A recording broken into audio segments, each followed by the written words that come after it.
Assalamualaikum warahmatullahi taala wabarakatuh. Alhamdulillahirabbil alamin wa bihi nasta'in wa ala umuri dunya waddin. Wassalatu wassalamu ala asyrafil anbiya'i wal mursalin sayyidina Maulana Muhammadin ajmain. Amma ba'du.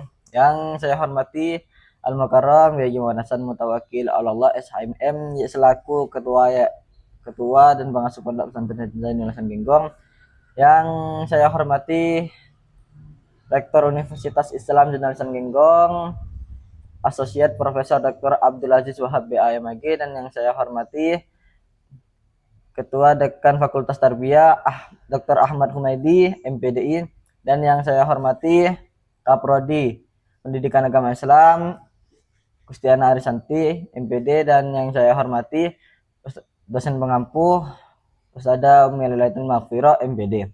Dan di sini saya akan memaparkan penjelasan dari peta imajinasi yang berjudul sumber hukum atau objek hukum.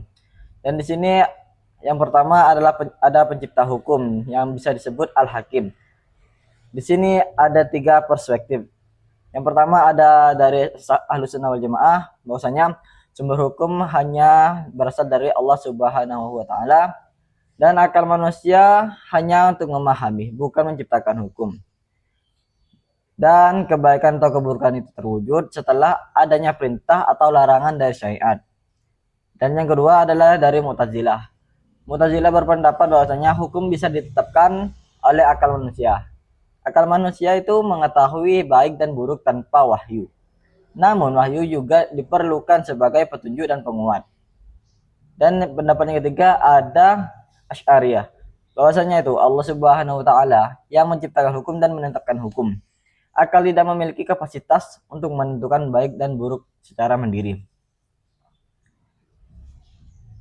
Jadi di sini itu hanya Allah Subhanahu wa taala sebagai hakim yang mutlak yang berhak menetapkan hukum.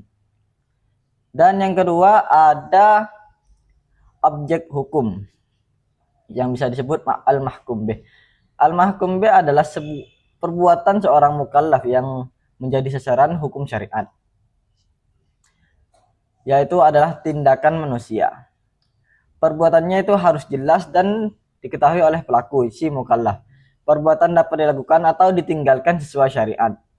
Contoh seperti perbuatan mukallaf itu salat, ibadah, puasa, haji, dan muamalah, serta perbuatan larangan atau hal yang diperbolehkan lainnya. Yang ketiga ada subjek hukum. Subjek hukum yang bisa disebut al-mahkum alaih. Konsep utamanya di sini adalah al-mahkum alaih itu bersifatnya individu atau pihak yang dikenai hukum syariat.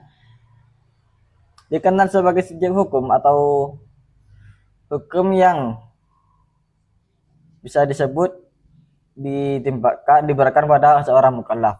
Dan seorang mukallaf ini ada syaratnya. Untuk menjadi seorang mukallaf ini yang pertama adalah baligh, yang kedua berakal, yang ketiga tamyiz, dan yang keempat sampainya dakwah tentang agama Islam.